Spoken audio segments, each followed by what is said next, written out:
আমি জাতীয় সংগ্ৰামী সেনাৰ ফালৰ পৰা আহিছো মানে মিয়াবোৰে আমাৰ গোটেই অসমখন খেলি মেলি কৰি পেলাইছে গতিকে ক'তো যাতে মিয়া থাকিব নোৱাৰে কাৰণ আমি মিয়াবোৰ বিচাৰি দিছো ইয়াতো যদি কোনোবা মিয়া যদি আহে সবে এডাল এডাল বেট ৰাখিব আৰু মিয়াক পিটি পিটি ইয়াৰ পৰা পঠিয়াব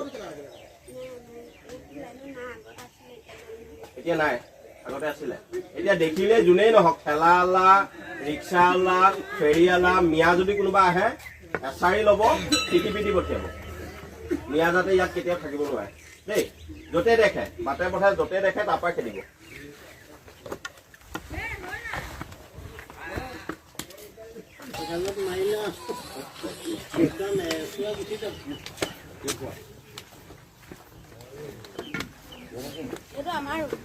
মানে মিয়াবোৰে কি কৰে দিনত আহিব জাগাবোৰ চাবহি তাৰপিছত ৰাতি হাঁহ চুৰ কৰিব গৰু চুৰ কৰিব ছাগলী চুৰ কৰিব আমাৰ অসমীয়া মানুহৰ বোৱাৰী ছোৱালীবোৰ পলুৱাই লৈ যাব হয় নাই কৰে নাই মিয়াবোৰে কৰে অঁ গতিকে মিয়াবোৰ সব একেই নহয় কিন্তু শিৱসাগৰত আমি মিয়া অহাবোৰ বন্ধ কৰিছোঁ গতিকে যিখিনি আমাৰ খিলঞ্জীয়া মুছলমান তাত আমাৰ ক'বলগীয়া নাই তেওঁলোক আমাৰ ভাই ককাই কিন্তু যিখিনি মিয়া যিখিনিক লৈ মিয়া বাংলাদেশী যিখিনিক লৈ আমাৰ অসমীয়া মানুহবোৰৰ কাৰণে অসুবিধা আহিছে গতিকে সেই মানুহখিনি আমি পিঠি বহল কৰাৰ ব্যৱস্থা কৰিছোঁ বুজি পাইছা গতিকে যদি পোৱা ক'ৰবাত মিয়া বাংলাদেশী খবৰ দিবা তুমিয়ে পিটিবা দেই মই কেনেকৈ খবৰ দি দিলে নহয় তোমালোক খিলঞ্জীয়া মানুহ যদি হয় খিলঞ্জীয়া মানুহে হেৰি কৰিব লাগিব মিয়া খেলিব কেলে নোৱাৰো পাৰিবানে নোৱাৰা তুমি যদি মিয়া মানুহখিনি আমাৰ প্ৰত্যেকজন খিলঞ্জীয়াৰ কাৰণে মিয়াকেইটা খেলিব নোৱাৰিবা নে তুমি পাৰিবানে নোৱাৰা সেইখন সাহস আছে নে তোমাৰ নহ'লে আকৌ তুমি আকৌ কৈছা আমি কেনেকৈ খেলিম তোমাক তুমি খিলঞ্জীয়া নহয় ন মিয়া ইমান দিন ধৰি ইয়াত আছো কিমান দিন ধৰি আছা 25 বছৰ ওপৰতে সব কাগজ পত্ৰ আছে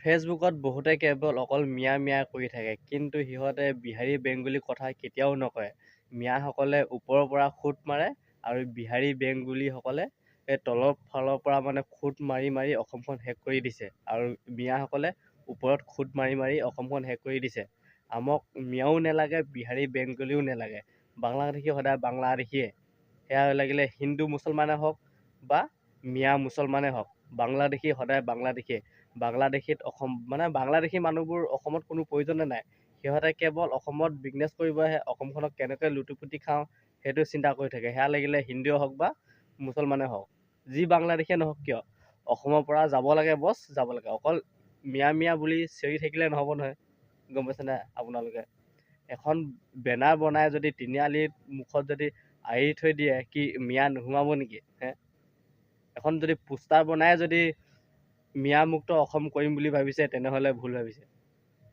অসমৰ পৰা মিয়াও যাব লাগিব বিহাৰী বেংগলী সকলোবিলাক যাব লাগিব হিন্দু মুছলিম সকলো যাব লাগিব চব বাংলাদেশীয়ে হয় এইবোৰ আমি অসমৰ পৰা মিয়া খেদিবই লাগিব আমি অসমৰ প্ৰতি জেগাত আমি পাইছোঁ আৰু অসমীয়া মাজত মিয়া বাসস্থান নাই গতিকে আমি অতি সোনকালে মিয়া যাব লাগিব আমি মুখ্যমন্ত্ৰীক ছাপোৰ্ট কৰিছোঁ শিৱসাগৰ জিলা জাতীয় সংগ্ৰামী সেনাই যি পদক্ষেপ লৈছে মিয়া খেদালৈ সঁচাকৈ আমি লাগিবলগীয়া আমিও সহযোগ কৰিম তেওঁলোকক সহায় কৰিম সকলো ৰাইজক আমি অনুৰোধ জনাম যাতে আমাৰ লগত সকলো ওলাই আহক আমি অসমৰ পৰা মিয়া অতি শীঘ্ৰে খেদাব লাগে আমি মুখ্যমন্ত্ৰীক ভালেই দেখিছোঁ যিখিনি কাম কৰি আছে এতিয়া আপুনি পৰাপক্ষত যিমান হয় মানে বাংলাদেশীখিনি খেদক দেই আমি আপোনাৰ পিনেকে আছোঁ আৰু নাই থকা বুলি নাভাবিব আমি আছোঁৱে সকলোৱে আছোঁ আৰু পৰাপক্ষত বাংলাদেশী খেদিবলৈ সোনকালে চেষ্টা কৰক বৰ্তমান আমাৰ অসমখন বাংলাদেশে ভৰ্তি হৈ পৰিছে সেই গতিকে আমাৰ এই ক্ষেত্ৰত আমাৰ সকলো গাঁও ভূঁই যিমান আমাৰ অসমৰ যি আমি খিলঞ্জীয়া আমি সকলোৱে সাজু হ'ব লাগিব আৰু এই ক্ষেত্ৰত আমাৰ সন্মানীয় মুখ্যমন্ত্ৰী ডাঙৰীয়াৰ লগতে যি আমাৰ দল সংগঠন আছে সকলোকে আমি সহযোগ কৰিব লাগিব মুঠতে আমাৰ এটাই কথা বাংলাদেশী কোনোপধ্যে আমি অসমত থাকিবলৈ নিদিওঁ আৰু এই বাংলাদেশী আমি বিতৰণ কৰিবই লাগিব। ধন্যবাদ। সংগ্ৰামী সেনা অসমে শিৱসাগৰ বিভিন্ন ঠাইত পোষ্টাৰ লগোৱা আমি দেখিছোঁ। ভাল কাম কৰিছে, আমি সকলো সজাগ হ'ব লাগিব। অসমৰ মুখ্যমন্ত্ৰীক ধন্যবাদ দিছোঁ। মিয়া খেদিলেহে আমি অসমখন বচাব পাৰিম আৰু মুখ্যমন্ত্ৰী মিয়া খেদাত লাগি আছে। মুখ্যমন্ত্ৰীক আমি অনুৰোধ জনাইছোঁ মিয়া বাংলাদেশী যিমান আছে সেইখিনি খেদি বাহিৰত পঠিয়াই দিয়ক, আমি তেতিয়াই অসমখন বাচিব। আৰু মুখ্যমন্ত্ৰীক আমি ধন্যবাদ দিছোঁ মিয়া খেদিছে কাৰণে, আৰু তেতিয়াহে অসমখন বাচিব। বৰ্তমান অসমত মিয়াৰ আগ্ৰাসন আৰু প্ৰব্ৰজন বহুত দিনে দিনে বাঢ়ি গৈছে। অসমীয়া জাতীয় সংগ্ৰামী সেনাই যি পদক্ষেপ গ্ৰহণ কৰিছে অতি আদৰণীয়, প্ৰশংসনীয়।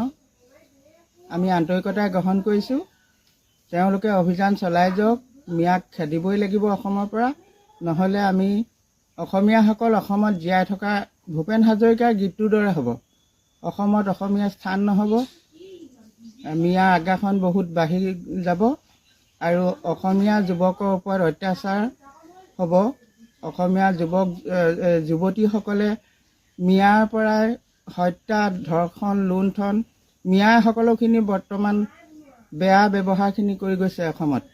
তেওঁলোকে হত্যা, ভাং, কানি, জুৱা, মদ, আপোনাৰ যিমানখিনি মানে ড্ৰাগছৰ পৰা আদি কৰি সকলো ব্যৱসায় মিয়াই কৰে। গৰু চুৰ কৰে, মানুহ হত্যা কৰে, বাটত ধৰি অসমীয়া যুৱতীক বেয়া ব্যৱহাৰ কৰে, ধৰ্ষণ কৰে, সেইবিলাক মিয়াসকলৰ দ্বাৰা বেছি হয়। গতিকে মিয়াক খেদিবই লাগিব। বহুত বছৰ আগৰ পৰা এই পদক্ষেপ গ্ৰহণ কৰিব লাগিছিলে আগৰ নেতাসকলে, কিন্তু সেইখিনি কৰা নহ'ল।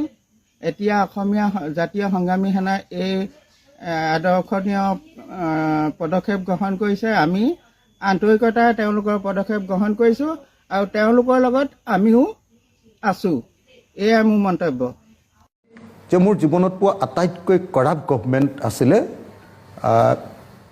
সন্মানীয় আমাৰ তৰুণ গগৈ ডাঙৰীয়াৰ চৰকাৰকেইখন। তিনিটা ফাইলৰ প্ৰসংগ উত্থাপন কৰিছিল আপুনি। সেই তিনিটা ফাইলটো আছিলে যে হিমন্ত বিশ্ব শৰ্মাৰ ৰাজনৈতিক জীৱনৰ আটাইতকৈ ডাঙৰ কুকৃতি।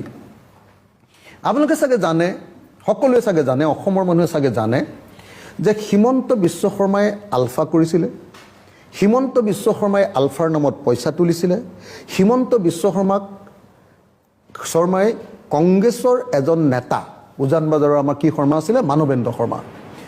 মানৱেন্দ্ৰ শৰ্মাৰ হত্যাৰ গোচৰৰ আটাইতকৈ ডাঙৰ অভিযুক্ত আছিলে হিমন্ত বিশ্ব শৰ্মা।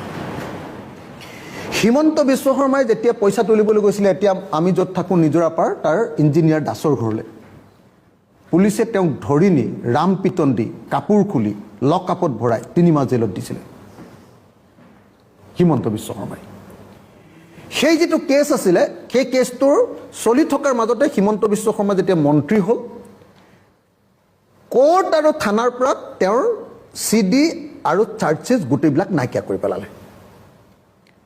অসমৰ সমাজ জীৱনত ইমান ডাঙৰ কেলেংকাৰী পৃথিৱীত কেতিয়াও ঘটা নাই। এইটোক মাফিয়াগিৰি বুলি কয়, মানে প্ৰতিষ্ঠিত আইন কানুন সকলো নাইকিয়া কৰি দিব পৰা ব্যৱস্থা। হিমন্ত বিশ্ব শৰ্মাক আটাইতকৈ বেয়া পোৱা কাৰণটো কি? তেওঁৱে হ'ল অসমৰ মাফিয়া ৰাজনীতিৰ জনক। গুৰুত্বপূৰ্ণ অভিযোগ উত্থাপন কৰিছে। অভিযোগ নহয়, এইটো পৃথিৱীৰ চব মানুহে জানে, মোৰ বাহিৰে কোনেও ক'বলৈ সাহস নকৰে অসমত। মই সেই ফাইলকেইটা উলিয়াই যিকেইটা ফাইল তেওঁলোকে লুকুৱাই দিছিলে তাৰ ডুপ্লিকেট কপি কপি নাথাকে জানো? কি কয় আপোনাৰ ট্ৰু কপি নাথাকে জানো? একেকেইটা কেছৰে ট্ৰু কপি নাথাকে জানো? সেইকেইটা নি তেওঁ হয়তো জ্বলাই দিছে, কিন্তু তাৰ কপি ৰৈ গৈছে। সেই কপিকেইটা মই আনিছোঁ, মোক চৌৰচাই দিছে। আজিৰ দিনটোতো সেই ফাইল আছে, কিন্তু আজিৰ দিনটোত অসমৰ মুখ্যমন্ত্ৰী যেতিয়া হ'ল, সেই কেছটোক লৈ আকৌ আপোনালোকে নিশ্চয় জানে। সেই কেছটো পুনৰ আৰম্ভ হ'ব লাগে, এই বস্তুবিলাক লুকুৱাই দিছে, এই বস্তুবিলাক হেৰুৱাই দিছে বুলি কৈ পদ্ম হাজৰিকাই কেছো দিছিলে, আপোনালোকে জানে, গুৱাহাটী হাইকোৰ্টত। তাৰপিছত পদ্ম হাজৰিকা ডাঙৰীয়া আকৌ কম্প্ৰমাইজ কৰি উঠাই দিলে কেছটো। সেই কেছত আনকি হাইকোৰ্টে লিখিও থৈছে যে এই কেছটো যদি পুনৰ কোনোবাই খুলিব খোজে, এওঁৰ বিৰুদ্ধে এই কেছটো আকৌ কৰিব পাৰিব।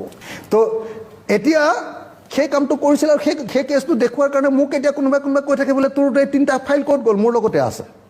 কোনোবাই পাৰিব নেকি আহকচোন হিমন্ত বিশ্ব শৰ্মাক ধৰিবলৈ?